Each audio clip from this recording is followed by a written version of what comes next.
Começando mais um ABM na Prática, muito obrigado pela audiência de todos. Hoje é uma edição muito especial do ABM na Prática. A gente vai entrar na era da sensibilidade, a gente vai entender o porquê que a gente está fazendo isso aqui agora e principalmente queria já começar agradecendo a locação do espaço aqui, a hospitalidade, da gente proporcionar essa estrutura que a gente está fazendo aqui do ABM na Prática. Para quem já está ouvindo as nossas edições, olha como a gente está evoluindo e eu só tenho a agradecer. Vida moderna e o high-tech de poder fazer isso acontecer e de proporcionar mais pessoas sobre isso. E a gente vai falar hoje sobre um tema super importante no ABM, para quem ouve, principalmente nesse episódio que é nichado. Queria agradecer a audiência. A gente está entre os 97 de marketing no Brasil, no Spotify. Uau. Então é muito legal isso. E eu queria trazer, principalmente pelo tema de hoje, uma pessoa que fala sobre isso, já desenvolve sua carreira sobre isso, se descobriu nisso, e a gente vai saber um pouco mais. Agora, queria convidar vocês para conhecer Diogo Garcia. Muito obrigado. Ô, meu amigo, muito obrigado. É um prazer inenarrável estar aqui com você. Tenho certeza que esse podcast já é um sucesso e espero contribuir aqui com um pouco do meu conhecimento, que eu sei que você é fera no tema também, então vamos lá, vai ser legal esse papo. Diogo, eu que agradeço. De indas e vindas conseguimos gravar, olha só. Agora vai sair e vai com tudo. Eu queria te apresentar aqui pro pessoal, vou pegar minha colinha aqui, porque a gente sabe, né, que não tem inteligência artificial, né? É uma desinteligência artificial, a gente não consegue absorver tudo. Bala aí. Então, o Diogo Garcia é especialista em vendas B2B, marketing de relacionamento e negociação, startup hunting e programas de relacionamento, com mais de 12 anos de experiência em áreas de vendas e marketing em grandes empresas do segmento, serviços de consultoria, financeiros, seguros, tecnologia da informação, entre outros. Ministra palestras, treinamentos, mentorias para executivos e empreendedores de diversos segmentos pela agência Cazé Fala. É professor de MBA da Speed, é isso? XP. Co-founder da Confra do Empreendedor, que eu faço parte, tenho orgulho de fazer parte. É um prazer de fazer parte. Outros empreendedores poderem compartilhar as dores, né? Isso é super importante. É jurado do 100 Startups to Watch pela editora Globo e foi analista do Shark Tank Brasil. Olha só, pessoal, o convidado de hoje é um cara muito especial que está trazendo aqui o tema que é vendas complexas. Diogo, muito obrigado por tudo isso já novamente, mas para nós assim começar, vendas complexas para você. O que é isso? Como que caiu isso na sua vida? Primeiro agradecer, Espina, porque você sabe que para mim é um prazer falar sobre vendas, né? E a gente tem muito amor a essa profissão que é vendedor, né? Você bem sabe disso. E venda complexa nada mais é do que uma venda que, o próprio nome já diz, né? Ela depende de uma série de variáveis, né? Você precisa entender o que você vende, você precisa entender para quem você vende. E quando a gente fala para quem você vende, você tem uma série de decisores nesse processo de venda.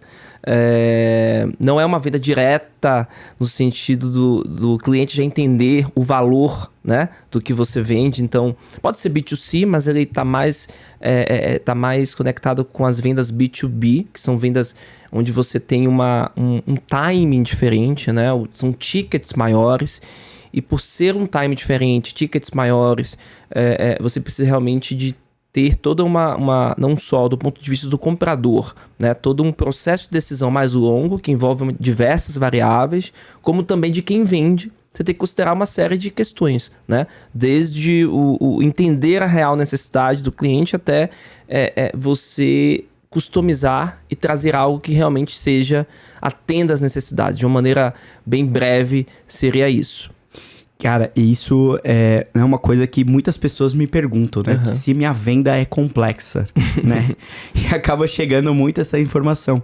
E pensando nesse cenário, né? Vendas complexas, uma dor que eu sinto, né? Que também nosso cliente sente, é quantas pessoas eu preciso falar, como começar uma venda complexa. E pegando sua experiência dessa sua jornada, né? Eu gostaria de entrar um pouco como você caiu nisso, né? Que é um lado mais desenvolvendo. Todo mundo, né, não quer trabalhar com vendas complexas, até porque na tese de startups, né, você que analisa, sempre o caminho é pro SMB, que é mais fácil já pegar o tomador de decisão e vender para essa pessoa, que fica muito mais rápida e você encurta o processo de vendas.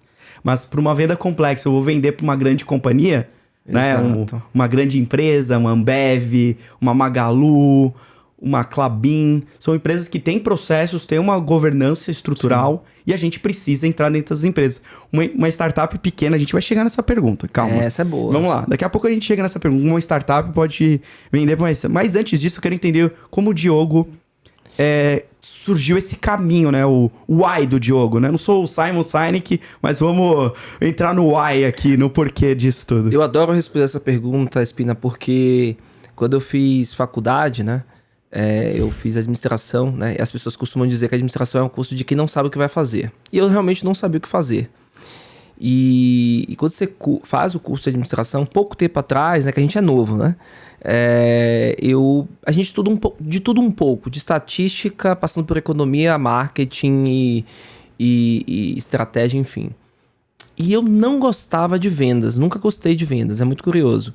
Eu sempre tive uma percepção... tanto do vendedor como do profissional de marketing, como alguém que quer empurrar algo para você, né? Porque eu tinha aquela percepção do vendedor de Barça, sabe? A gente é velho, né? Tinha porta em porta, que tinha até o nome, a personalização era o seu nome no livro. Que a pessoa batia na porta e tal. Então a minha imagem sobre o vendedor é essa, né? Alguém que queria te empurrar a qualquer custo um produto ou serviço. E aí nas minhas andanças, né, eu demorei um pouco para me encontrar nesse universo do que é administração, desse mundo de gestão. Passei por diversas áreas e caí na área de vendas, né? Numa empresa de seguros, e eu tinha que trabalhar com B2B, com grandes corporações. E aí eu falava, é simples, vender, bater na porta, ligar, fazer call e vamos lá, né? O cliente quer, não quer, enfim. E aí eu descobri que era muito mais do que isso, né? E eu sempre gostei muito de me envolver em situações onde a estratégia, você saber lidar e se conectar com as pessoas da melhor forma. Eu já trabalhei também com recursos humanos, enfim. E eu vi que vendas é sobre estratégia total. É um jogo de xadrez, né? Então, quando eu comecei a trabalhar com vendas complexas, né? Eu vi que eu tinha que ter o preparo para uma reunião, às vezes levava 2 semanas, tá? Então, entender primeiro o que eu vendo, o que eu tenho, né? Depois, quem é o cliente, quem é o decisor, quem é o técnico, quem é o usuário, a empresa, qual o momento que ela está passando, né? Qual é o budget dessa empresa, como ela compra, quando ela compra, e a conexão.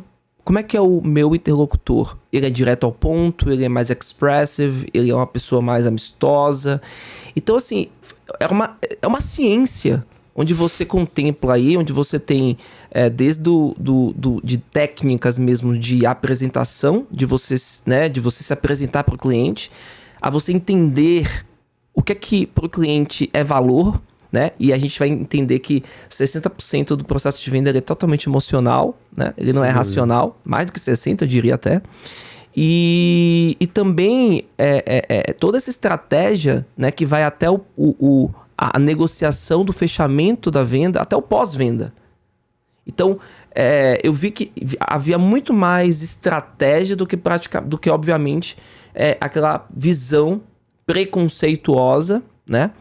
De preconceito sobre um vendedor que tá ali batendo na porta. Então, a partir daí eu falei, não, me apaixonei, é isso que eu gosto de fazer, porque tem uma questão também de propósito, eu gosto de ajudar as pessoas, você sabe disso, por isso que a gente tem uma comunidade de empreendedores. Pessoas também, eu vejo que você lida com pessoas. Exato, então eu falei, lidar com pessoas, resolver problemas ou aumentar a performance dessas pessoas. E eu sempre falo de pessoas porque não existe CNPJ, né? A gente não vende para empresa, a gente vende para pessoa. Eu vendo pro Felipe, pro Marco, pra Joana, pra Maria.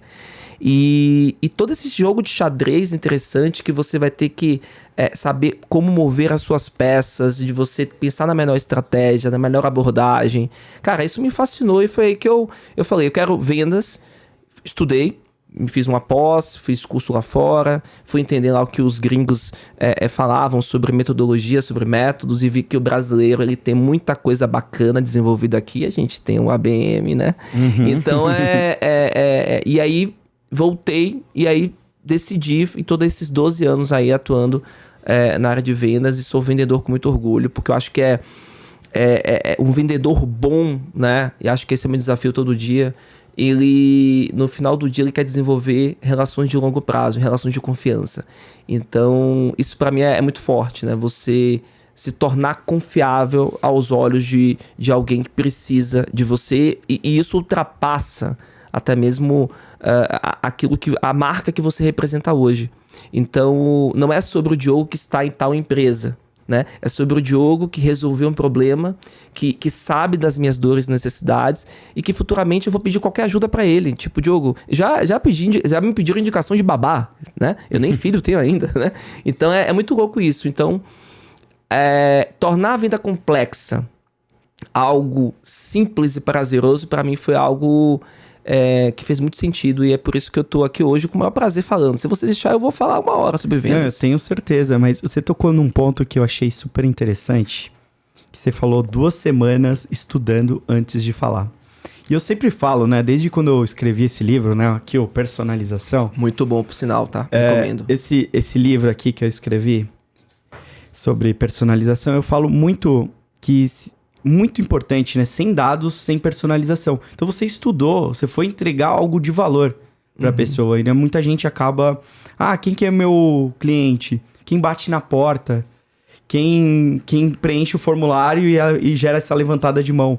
E não é bem assim. Você foi atrás, você foi estudar, e depois você falou outro ponto interessante, que é ajudar o cliente no longo prazo. Que é também, se o cara tá com dúvida até de uma babá, não, isso é customer first, né? Você tá ajudando o cliente sempre, né? Colocando ele no centro e falando, vamos ajudar, independente daquilo que não é o escopo meu de trabalho.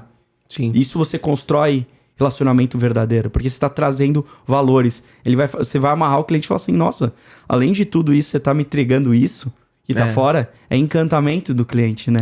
Então eu vejo uma era muito importante pra gente desenvolver esses laços. E tem alguns exemplos, casos práticos, já tô começando no lado mais coisas assim, que você participou, que acho que talvez até trazer um pouco de orgulho de você falar, pô, eu conquistei uma conta que foi super legal na minha carreira, né? Eu acho que eu gosto de trazer sempre pro podcast casos de uso para pessoas olharem e falar, pô, realmente nunca tinha pensado por isso, por essa maneira. Teve um caso recente, né? Porque são alguns casos, né, bacanas. Mas teve um caso recente que foi bem interessante e desafiador, tá? Uma coisa que é importante a gente deixar claro, Felipe, é que a gente fala, né? Falou-se muito sobre o cliente é rei. O cliente é rainha, né? A cliente é rainha e eles mandam na parada. Não, tá? Na minha percepção, o cliente não é o dono de tudo. E você pode escolher os seus clientes. Existem clientes que eu não quero ter, tá? E por uma série de motivos, né? Às vezes ele tá cotando, às vezes você só tá formando um mapa de cotação. Ele não tem uma relação também com você em que você ganha, né? Tem que ser uma relação ganha-ganha, porque você como vendedor também, sem dúvida, você tem os seus goals, você tem as suas metas, enfim. Então a pessoa também tem que te enxergar, não como apenas alguém que tá empurrando ou que é mega atencioso e que tem atenção genuína. Não, a pessoa tem que entender também que eu tô gastando meu tempo, a minha energia, me preparando, e por isso aquilo pra mim também é importante, é meu trabalho. E dentro disso, foi bem interessante recentemente, não espero que o cliente, né, ele não... Enfim, se ele ouvir, vai estar tudo bem, né? Mas foi uma negociação interessante, que o cliente me pediu uma proposta, e obviamente uma venda complexa, né? O ticket médio bem alto, e uma proposta de consultoria, e eu fiz todo o esforço que eu pude, né? Eu defendi o cliente internamente, com os outros sócios meus, eu... fui rápido na resposta, tempestivo, né, que é uma coisa importante ser tempestivo também, porque era um cliente prioritário para mim, era um cliente que eu queria, né, isso é importante, você tem que saber qual é o teu target list, né? Vendedor que não sabe qual é a sua lista de targets, tá perdido. Então não existe vendedor que não saiba qual é a sua target list e quanto você quer vender, né? Eu já começo assim, né? E aquele cliente era importante, ele tinha me pedido uma proposta, ele abriu o jogo, ele falou, Diogo, olha, o meu budget é tal, às vezes o cliente fala do budget, né? Ele comenta, olha, eu não tenho tanto de X, né? Eu tenho um X. E eu fiz todo o esforço, né? Conversei internamente, conversei com... Porque a venda complexa também envolve muitas pessoas do outro lado de quem vende, né? Então, falei com as pessoas que estão envolvidas do time, a gente gastou um pouco de tempo. Tava na sexta-feira, né? Depois de 18 horas ali, fazendo call, conversando, enfim.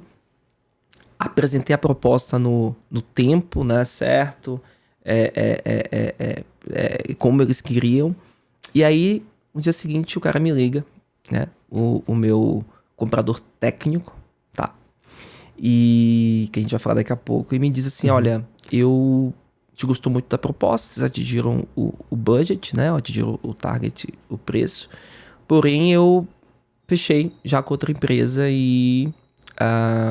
só queria te dar o feedback, agradecer, tchau, e desligou. Nossa. Eu peguei, respirei, né? Pensei. Deixei passar, né, o tempo e tal, e pensei, se ele e o cliente tinha me dito, não, eu quero fechar com você. Esse era o pitch dele. E às vezes, Felipe, você vai perceber que muitos clientes, eles dizem, eu quero fechar com você, eu quero fechar com você, eu quero fechar com você. Ele quer fechar com todo mundo, porque ele quer ter o melhor preço. E nessa guerra de preço, né, quando você entra numa guerra de preço, isso é muito... você não constrói uma relação muito bacana, né?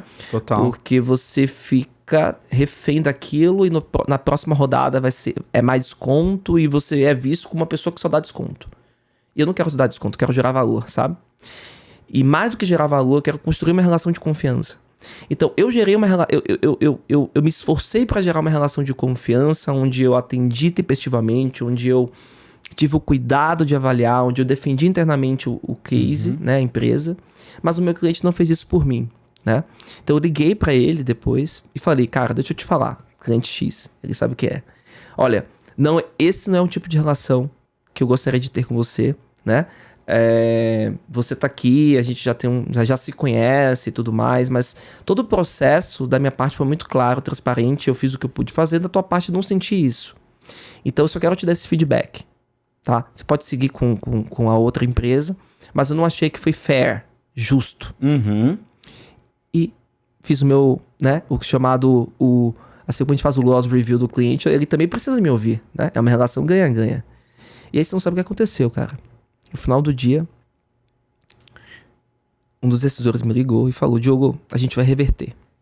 A gente não vai fechar mais com outro concorrente, a gente vai fechar com você. Olha. E eu falei... bacana, legal e tudo mais.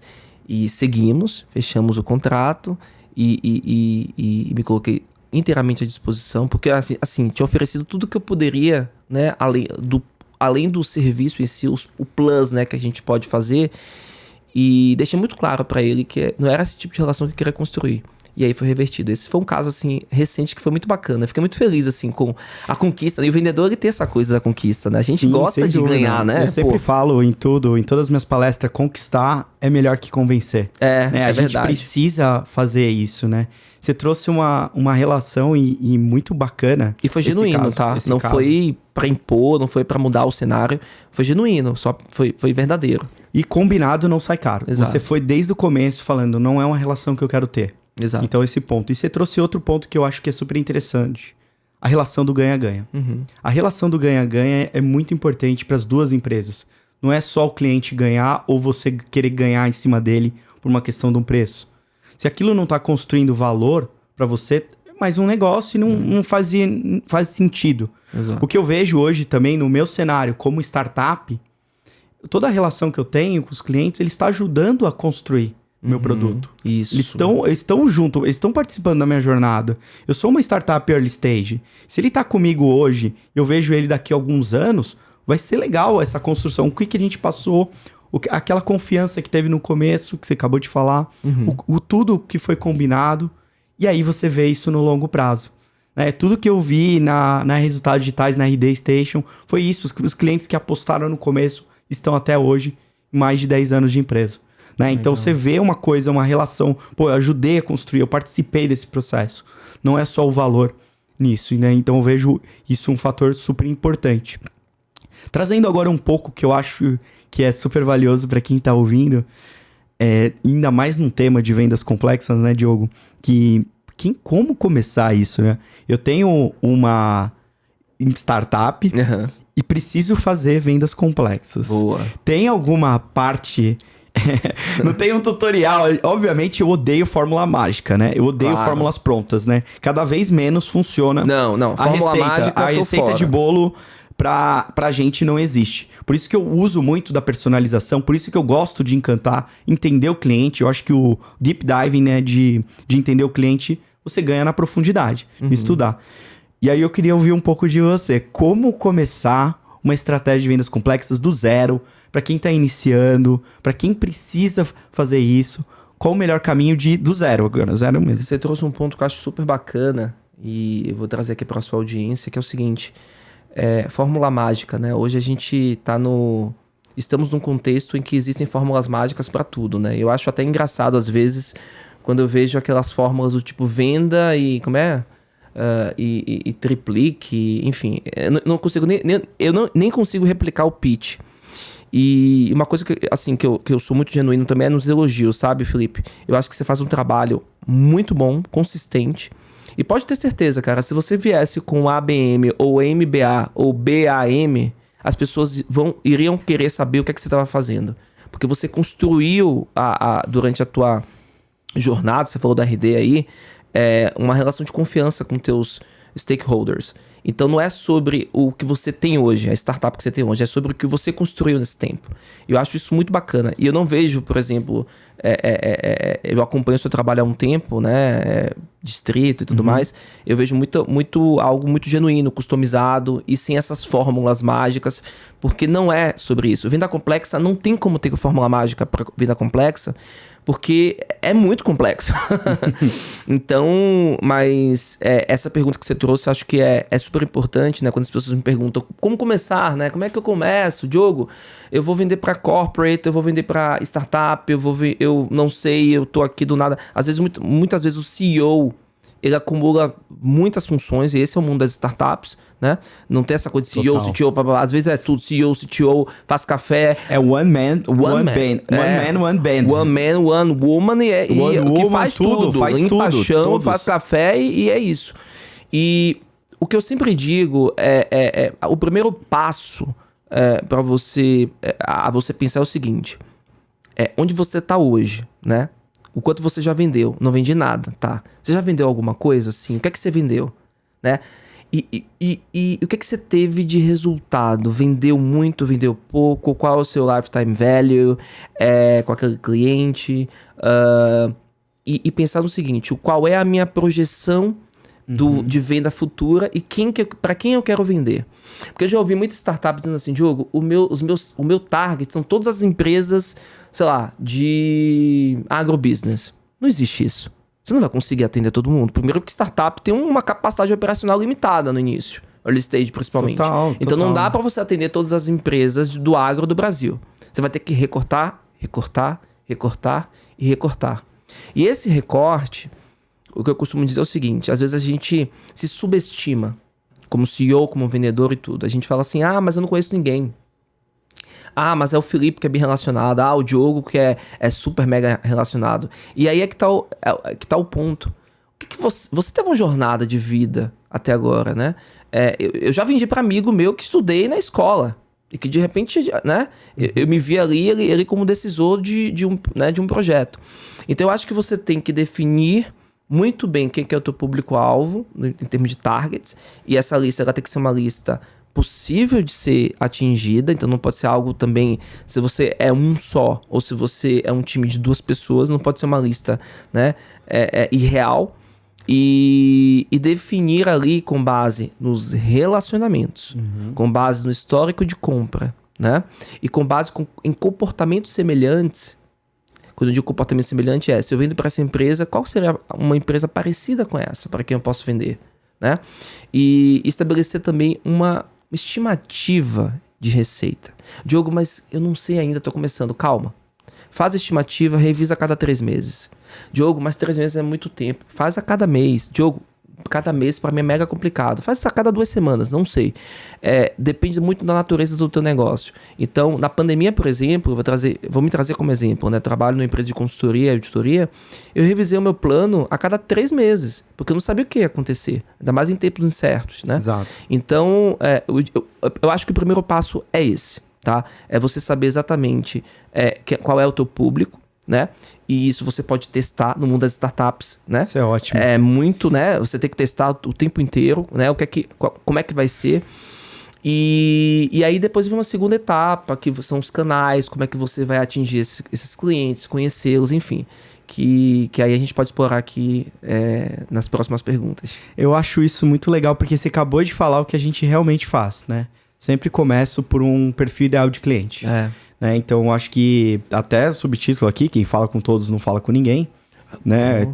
Não tem como não fazer isso, né? Quem quer começar, já pega a carteira de quem já vende, replica esse processo, como o Diogo falou. Eu acho que vale muito a pena, ainda mais startup. O que você tem que validar é você ter um modelo consistente que seja replicável para o seu time e previsível. Né? Então Exato. É isso que eu gosto de trazer, não pela fórmula mágica, mas você vai ter que criar seu próprio playbook. Exatamente. Acho que cada empresa encontrou seu modelo de vendas. Pode ver, as maiores scale-ups, você que mentora diversas startups, você entende super bem disso. As startups que mais cresceram foram as que tiveram um modelo replicável e previsível de vendas. E o que a Maestro faz é exatamente isso. Se a gente não sabe para quem que a gente vende, uma coisa é errada. E eu levo essa cultura também da RD, né? Em casa de ferreiro, espada ninja na vitrine. Não, você falou uma coisa bacana, desculpa de interromper, que acho que é o playbook, né?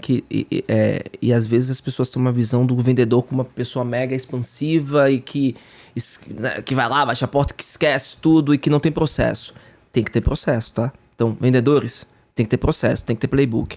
É engraçado que hoje mesmo eu saí de uma... Tudo até um agradecimento que você faz... a um cliente, você vê que aquilo, né, tem um resultado positivo, você pode transformar isso num playbook. Eu vou te dar um exemplo. Hoje, antes de vir pra cá, eu tava dando uma mentoria, tá? Pra um grupo de startups, de founders. E aí, ao final, né, a gente fez, eu e a pessoa que trabalha comigo, a gente fez uma mensagem, agradecimento, e ficou super bacana. Então, o que a gente fez? Ao invés de a gente gastar energia nos próximos, né, e tudo mais, a gente criou aquele template, aquele modelo. Então, para todas as mentorias, a gente vai fazer aquilo. Você entende? E aí você consegue escalar, e aí você consegue, de alguma forma, customizar. Que tem essência de vocês. E que tem essência. Não perde. Eu também concordo. Tem que ter um modelo. Tem que ter um modelo. Tem que ter um modelo, mas não copiar o modelo. Você vai ter que... O que eu falo para os nossos clientes é você encontrar a própria linguagem. Entendeu? O Felipe Spina tem a própria linguagem dele. O estilo dele, né? A gente também trabalha com B2B e o cara tá de moletom. Ele tem a linguagem dele, a forma como eu falo com meus clientes. É um pouco da cultura que eu levo de dentro pra fora. Eu sempre falo que é de dentro pra fora. Né? Então, como que eu escalo isso? Um pouco do que a gente faz aqui internamente. Por isso que eu falei, em casa de ferreiro, espada ninja na vitrine. Porque a gente é o que a gente faz. Né? Que você não adianta nada eu falar pros clientes fazer isso e a gente fazer outra coisa. Exato. Não faria sentido. Então, a gente come da própria ração, prova pros clientes que funciona o nosso modelo, né, até trazendo eles para perto e falando, olha como a gente fez isso. Isso você traz uma inteligência comercial muito mais segura e vendas é segurança.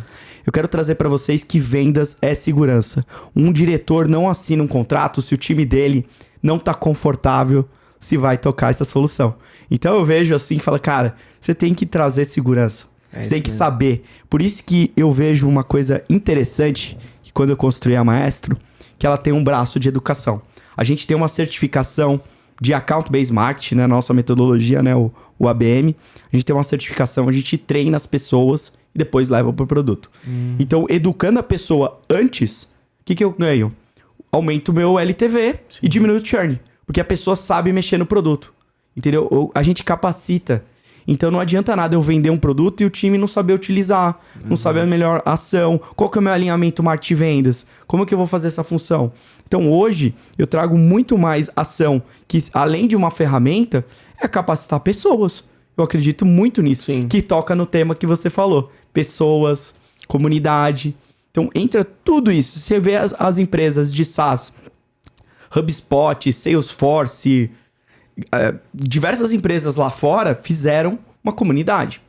Comunidade, pessoas, treinamento. Então, eu vejo isso com muito valor. Se a gente consegue capacitar pessoas para trocar isso, a gente ganha segurança nas vendas.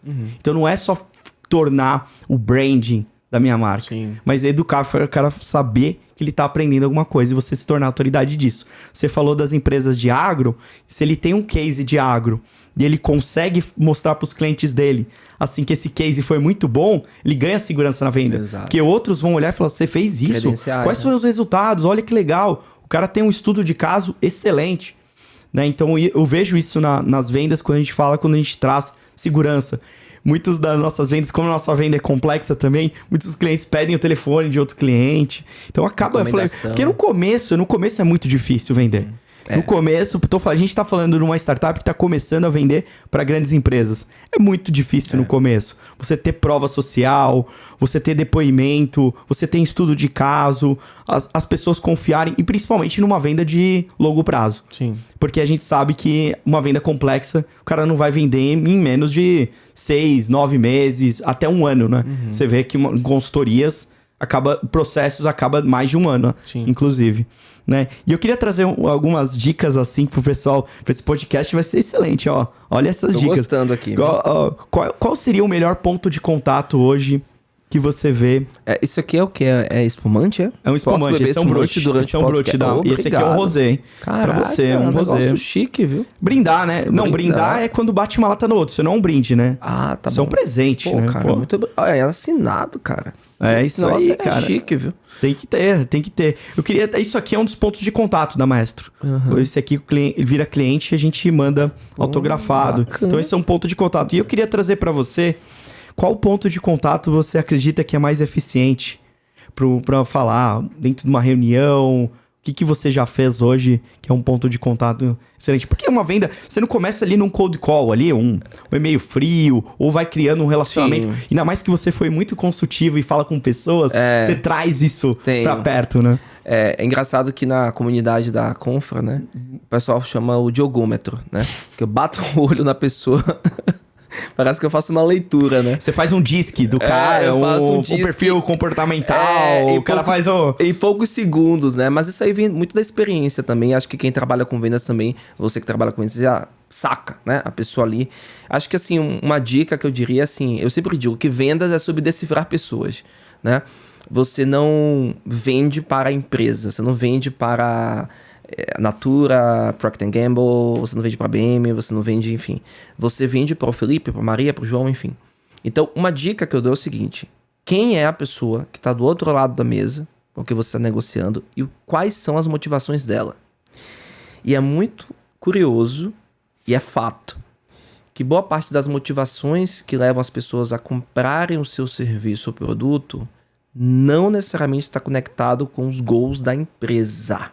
O que é que eu quero dizer, tá? O que é que eu quero dizer? Legal isso aí, pessoal. Anota. É muito louco, é muito louco. Obviamente que o teu comprador, né? Ele tá ali a serviço da empresa, ele é pago, ou ele, obviamente, o CEO, ele quer que o negócio dê certo, né? O fundador.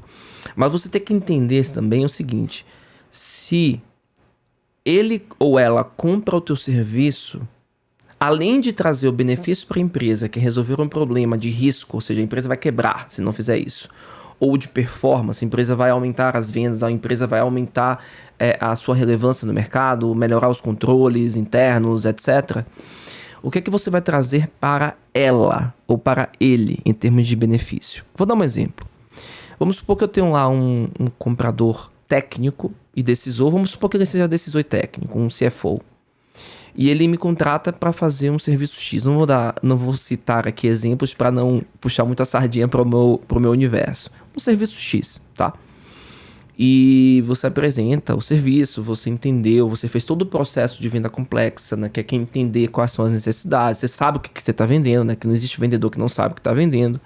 Você já identificou ali os papéis, quem é o decisor, né? Que é uma coisa importante. Quem é o decisor, quem é o técnico, quem é o usuário, quem é o influenciador, que a gente chama de coach, né? Que é a pessoa que está torcendo por você naquele processo de venda.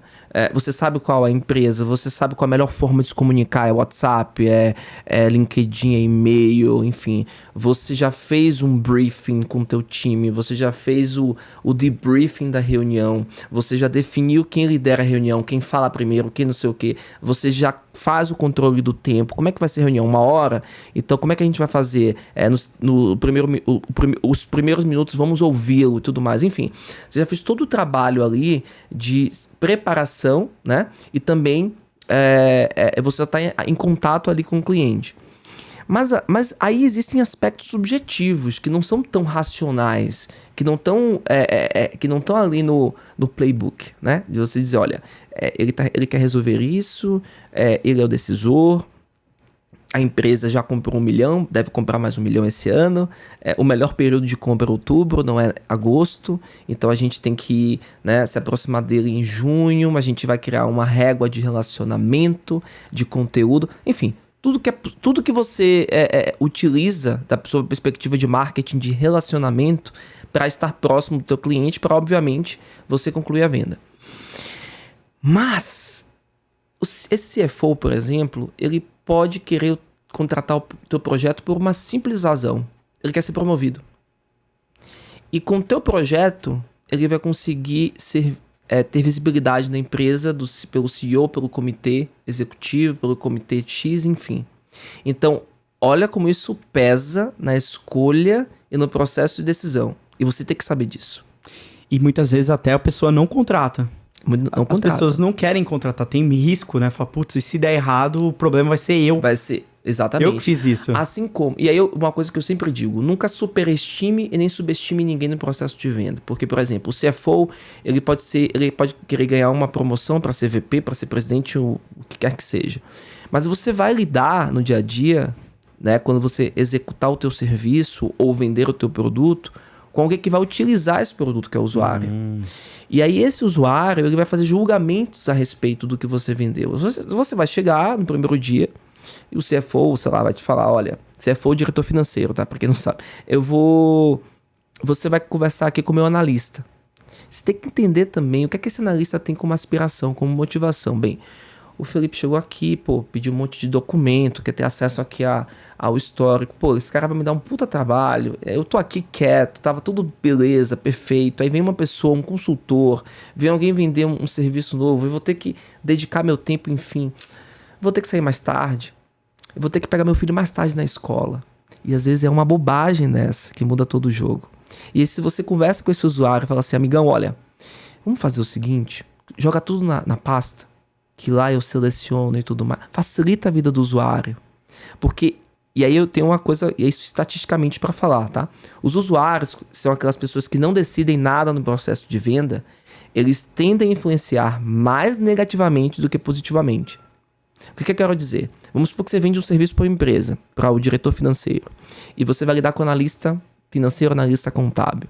Se você fizer alguma coisa que incomode esse analista, ainda que ele não seja o decisor, ele vai bater na porta lá do diretor e falar, esse Diogo aqui, cara, chegou, aí pediu um monte de coisa, me deu trabalho, retrabalho, o time mudou, pediu a mesma coisa, sabe? O cara... E aí outras coisas mínimas. O cara não se conecta, o cara não dá bom dia, o cara, sabe, tem um estilo muito... driving. Então são nessas pequenas coisas que a gente pode acabar o relacionamento, sabe? Então eu vejo muita gente seguir o playbook de forma muito bacana, fez isso, aquilo, outro, mas ele esquece do elemento principal nesse processo, que é a questão da conexão com outra pessoa, com o humano. Isso. Conexão humana, né? Que é empatia no sentido literal da palavra, que não é sobre tratar a pessoa como você acha que ela deveria ser tratada. É tratar a pessoa como ela gostaria de ser tratada.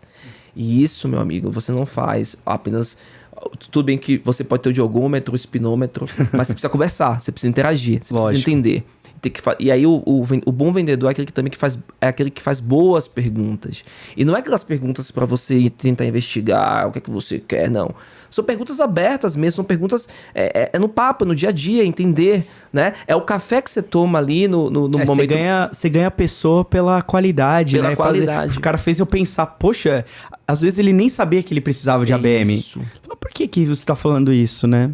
A provocação, a descoberta, porque não vem isso. E você trouxe um elemento muito importante, porque não é só seguir o processo, é você realmente conectar com o outro. Exato. Na dor. Então, tem aquele lado que você falou do Diogo, que fez 2 semanas antes de estudo, depois seguir um processo, que é uma parte principal pra gente poder fazer em vendas complexas. Exato. Eu vou te dar até um exemplo legal disso, porque uma vez a gente se preparou para uma mega reunião com o CEO de uma grande varejista de livros, né?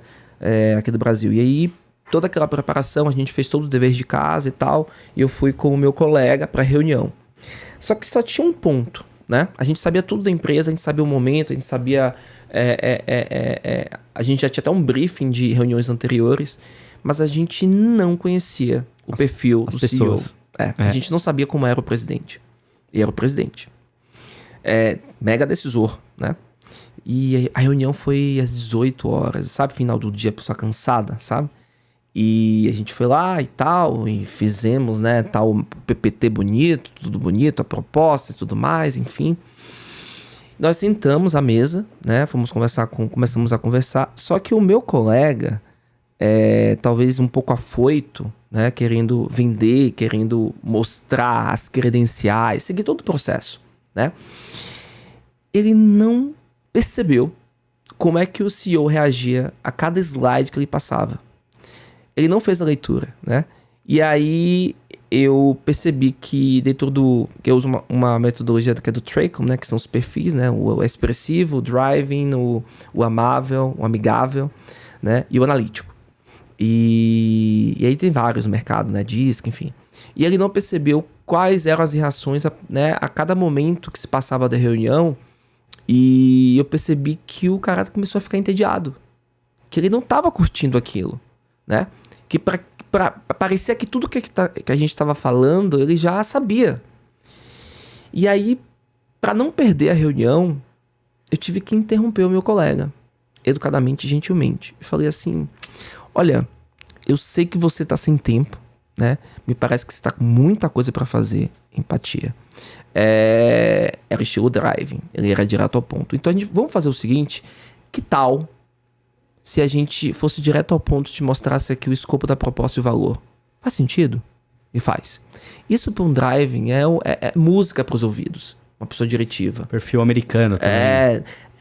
Se bem que tem muito brasileiro direto ao ponto, tá? Uhum. Então, mudou totalmente o rumo da reunião, né? E eu já vi pessoas também, não tô falando só de mim, eu tive que interromper dessa vez, não tô me superestimando, mas eu já vi colegas fazendo coisas muito bacanas também. Como fazer uma leitura, por exemplo, da pessoa. Às vezes ela não quer falar da proposta de forma direta, ela quer o famoso quebra-gelo, né? Poxa, São Paulo hoje tá chuvosa, né? E tal. A pessoa gosta, tem gente que gosta de falar disso. Como tem gente que fala o direto ao ponto. Poxa, São Paulo chuvosa? São Paulo mudando de tempo, que novidade. Então, assim... Small talk. Conversa de elevador, né? Exato. Então, assim... Até o teu quebra-gelo, ele tem que ser inteligente, né? Eu costumo dizer assim que... quando a pessoa me pede, ou eu peço um café, eu pergunto ou eu sugiro, qual é a pauta do café? Porque, assim, hoje as pessoas não têm tempo. Hoje, tá todo mundo... Sim, é muita informação, a gente é bombardeado, né? Por isso que a gente é disperso. E quando vem um encantamento, né? Seja um vinho em lata, seja qualquer coisa que ajude a pessoa, vai ser memorável. Vai ser memorável. Memorável, né? Nesse processo. Então, eu acho que ajuda muito.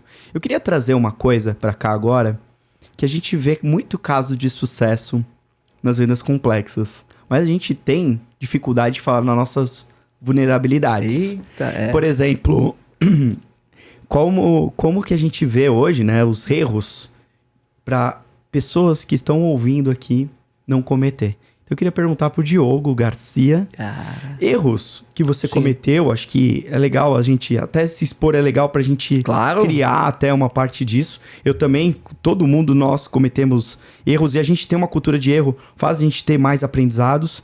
E quais seriam as recomendações pra alguém não cometer esses erros que você vai falar? Tem um episódio, logo quando eu tava começando, né? E esse meu chefe, ele foi um dos meus maiores mentores, ainda é hoje. Que foi muito engraçado, que a gente ia ter uma reunião, né, no Mercado Livre, posso citar o cliente, se não vou citar qual era a empresa, né? E aí, às vezes a preparação, você não tem tempo, né? E às vezes você conversa no táxi ou no carro, no metrô, você tá ali indo pro cliente e você tá trocando ideia, né? E aí foi engraçado que ele me perguntou assim, me conta um pouco acho que eu era analista, eu era vendedor júnior, sei lá, pleno, alguma coisa assim. Ele me conta um pouco da empresa, qual era o momento da empresa. E aí eu falei pra ele, a empresa é assim, assado, tá, nesse momento ele falou assim, bacana. Até minha avó sabe disso. Porque o que eu fiz, eu só li o que tinha no site. Cara, todo mundo vê o site. Site é muito pouco pra você capturar a informação de um cliente. Né? O website, né? Eu até costumo dizer, poxa, até pessoas que vão fazer processo seletivo, né? Para uma empresa, sem dúvida, você olhar o site só não é suficiente. Sem dúvida, o cara vai olhar o site e vai olhar o que já tá ali. Exato. E você caiu num ponto que foi anterior que você acabou de falar. As pessoas, quem trabalha lá. Exato. E aí eu fiz um estudo, não só de pessoas, mas também assim, qual o momento da empresa, se tinha alguma coisa em mídia, né? Se alguém já tinha um relacionamento com a empresa dentro de onde eu trabalhava. Foi muito pouco o briefing, só dizer o que a empresa faz. É muito pouco. Você chegar pro cliente e falar assim, poxa, que legal, né? Você trabalha você vende, sei lá, serviços de telefonia. Legal. Legal. Não desenvolve, né? Então você tem que ir um pouco além, né? Além dessa conexão pessoal, obviamente que você vai construir ali e a leitura ela vai se aprimorando, ela vai ser rápida. Você tem que ter eu sempre costumo dizer, você tem que passar da página 3. Porque todo mundo fala. Imagina um monte de fornecedor conversando com esse cliente. Todo mundo deve falar a mesma coisa. Poxa, Felipe, que legal, né? Você trabalha com personalização ABM, tal. Vamos além disso, né? E uma informação que eu gosto de trazer pro pessoal, na empresa que você tá buscando, tem uma ferramenta que é o google.com/alert. Sim. Você digita o nome da empresa. Excelente dica. E você recebe todos os dias. Empresas que têm para acionistas, relações públicas, né? E presta o RI, né? O Relação para os Investidores. Ela tem que soltar fatos relevantes. Então, todo dia, você colocar uma empresa que é grande companhia, a gente está falando de vendas complexas, todo dia vai chegar e-mail na sua caixa. Toda a movimentação, a dança das cadeiras, quem que tá mudando de área... informações que aí beleza, você falou assim, beleza, isso aí tá na primeira página porque vai ser a notícia quente, a empresa que ele comprou nova, mas o mais legal é você ir a fundo. Exato. Aí você vai na informação ali, vê quem são as pessoas, entende elas, porque não tem ferramenta nenhum que vai fazer o papel de humano nessa conexão. Exato. E assim, Felipe, é uma coisa que eu costumo sempre dizer, você tem que ser interessante. Né? Então, imagina, eu sempre me coloco na posição de cliente. Se eu recebesse vários fornecedores, né, ou alguns fornecedores de uma mesma indústria, e todo mundo me dissesse a mesma coisa, o que faria um ser diferente do outro? Né? Talvez esse aprofundamento, essa visão diferente e tal. E é engraçado que não é nem 8 nem 80. Já aconteceu também, falando de erro, eu estudei tanto o cliente que eu fui muito deep. E isso não agradou. Né? Porque ele falou assim, nossa, você tá sabendo mais de mim do que eu. Tá sabendo mais da minha empresa do que eu.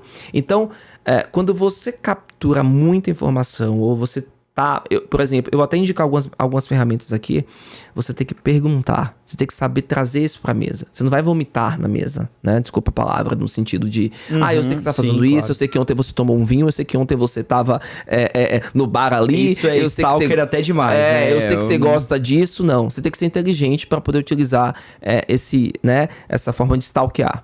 E essa ferramenta do Google Alerts é legal, mas assim, quem quiser investir mais um pouco, tem o próprio LinkedIn que você pode utilizar. Eu monitoro todos os meus clientes via LinkedIn. Isso. E eu uso também, quem puder investir, o Sales Navigator, que é É o LinkedIn no melhor modelo, né? Que você ali realmente só tem os seus leads salvos e você vê tudo que tá acontecendo. E isso gera conexão. Poxa, eu vi uma notícia, Felipe, que a BM recebeu um aporte novo, recebeu uma nova rodada, que bacana. Isso conecta, né?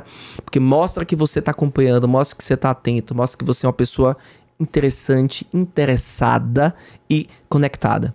Ele pode até não responder, mas ele vai lembrar. E aí também...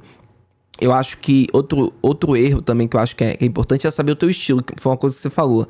Eu sou expressive, eu sou aquele mais criativo, falante. Eu perco um pouco a noção de tempo, acho que a gente vai esgotar o tempo aqui. Você já deve o pessoal da produção ali já deve estar falando, Diogo, já acabou o tempo, Felipe.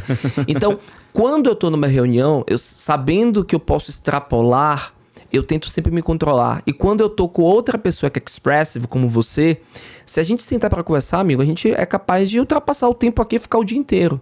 Então eu tenho que me conhecer, saber do meu estilo. E quando eu lidar, por exemplo, com uma pessoa analítica, ela vai ficar super entusiasmada com minha apresentação. Pô, o Diogo é uma pessoa legal, conectada. Mas assim, Diogo, cadê a proposta? Eu queria ver os detalhes. Né? Você tem ela aí impressa, né?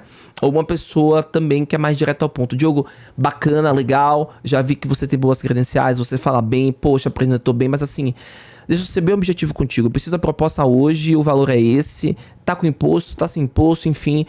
Vamos ser direto ao ponto? E aí você tem que ser versátil. Eu acho que esse é o maior aprendizado que eu tenho, né, que eu tive nessa minha jornada, é a versatilidade. É saber quem eu sou, e você não pode se anular, né? Porque senão você não é você, né?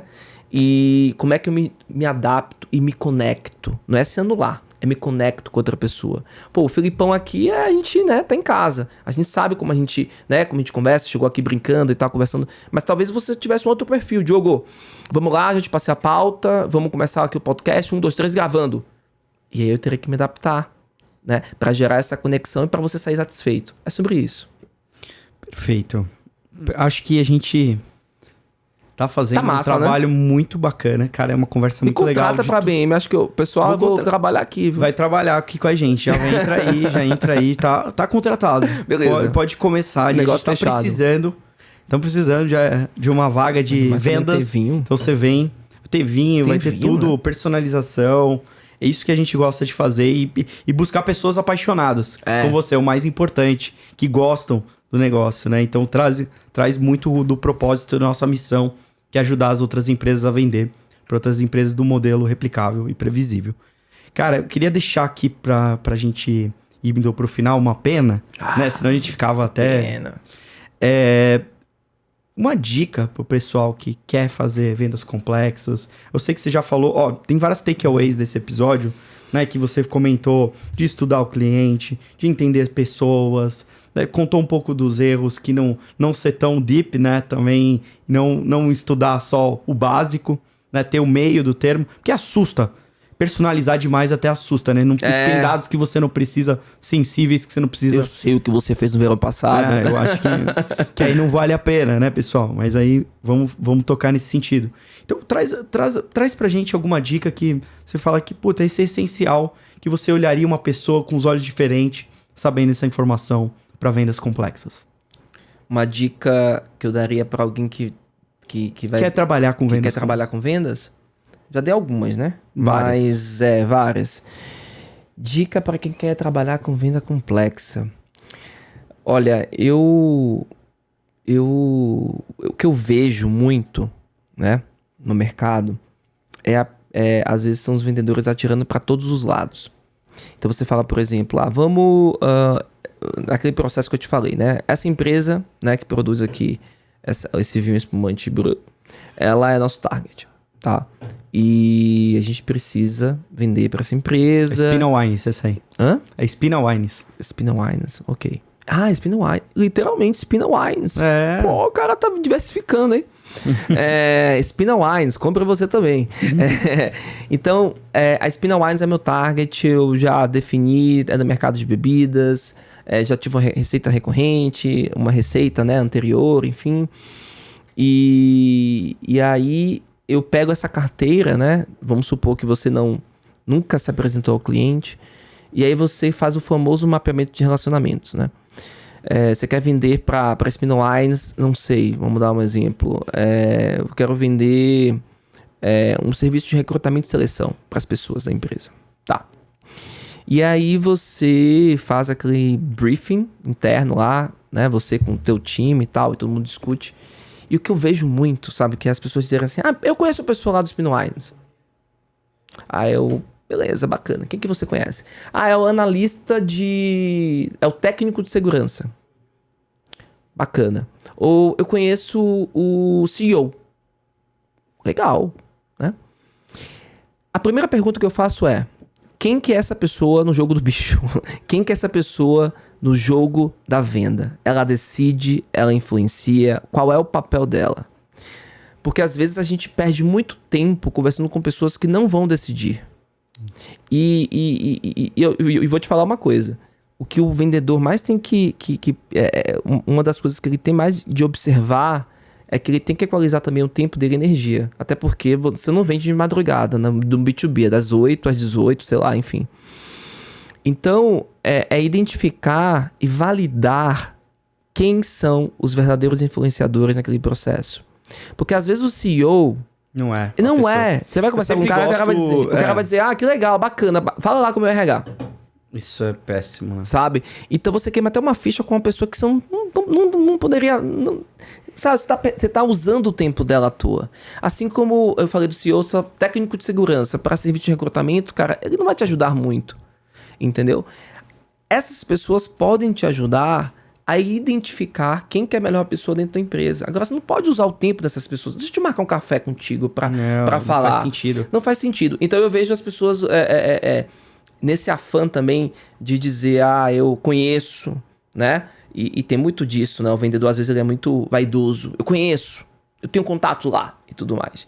E é muito engraçado que já aconteceu situações do tipo, não só de você conversar com a pessoa errada, né? E gastar o seu tempo e o tempo dela, como também dizer assim, eu preciso de um contato na BM, né? Eu conheço o Felipe Spina, muito amigo dele. Conheço, um cara bacana e tudo mais. Aí eu vou lá e falo, tudo bom, Felipe? O Rodrigo lá falou que te conhecia e tal. Ele, Rodrigo, não conheço. Nunca ouvi falar. Quer dizer, né, a pessoa não conhece, não te conhece. E você acha que você conhece a pessoa. Então, tem que ter muito cuidado, né? Existem empresas que eu já vi que fazem até um índice de relacionamento de 1 a 5, como você conhece a pessoa. E é engraçado que tem assim, a pessoa te reconhece, se ela te vê, se você mandar uma mensagem no WhatsApp, ela sabe quem é você, ela vai te procurar quando ela tiver um problema, né? Ou algum ponto, né? Você tem que avaliar, porque se é só reativo, você tem que ter atenção, né? A pessoa às vezes te responde por educação, não porque ela te conhece e te adora. E aí você usa essa credencial pra dizer assim, olha, eu conheço o Felipe Spina. Cara, você tomou um café com o Felipe Spina no evento. Não se constrói um relacionamento tomando um café no evento apenas. É long-term relationship. Total. Né? E aí, às vezes, você se queima. Né? E eu sempre gosto de trazer... Esse lado que você trouxe é muito importante. Que eu trago 3 personas que são principais num processo de vendas complexas. Quem sente a dor, quem opera e toca a solução e quem assina o cheque, né, o contrato. Então essas pessoas são fundamentais se você entender. É porque quem influencia, qual é o decisor que vai ajudar. Então não adianta nada a gente ir atirando para todos os lados, encontrar pessoas erradas. Já aconteceu de até empresas erradas que estão fora do perfil ideal de cliente. Pessoas erradas. Então esse passo de descoberta ajuda muito no processo. Diogo, queria agradecer muito. A gente vai estar em Portugal, Web Summit aqui. Não sei quando que vai ser soltado o episódio, mas o Web Summit a gente vai estar ali. Muito legal, a gente vai participar junto em mais atividades e eu vou trazer para vocês, para acompanhar o Diogo. Para acompanhar o Diogo, Instagram, Diogo Garcia, B de bola, C de casa, LinkedIn, Diogo Garcia. Podem me acionar por lá que eu respondo. Muito legal, Diogo. Espero que o pessoal tragam aí mais contatos para vocês, proximidade. E muito obrigado ao pessoal da Vida Moderna, ao iTech, por tudo isso que a gente está proporcionando, esse momento maravilhoso de estrutura aqui. Tô muito emocionado. Confesso que estava até tremendo um pouco por causa de uma estrutura dessa. Mas eu estou feliz de poder encerrar esse episódio. Se você gostou disso aqui, curta aqui no Spotify, dá o rating pra gente. Eu desafio você a dar um rating aqui no nosso canal, o ABM na Prática. Se você puder, por favor. Vai ajudar a gente a trazer mais pessoas. Também indique para os amigos, as amigas, para todo mundo que você acredita que vale a pena. Porque compartilhar conhecimento é ajudar outras pessoas também. Muito obrigado e até a próxima, pessoal. Valeu! Obrigado, tchau, tchau!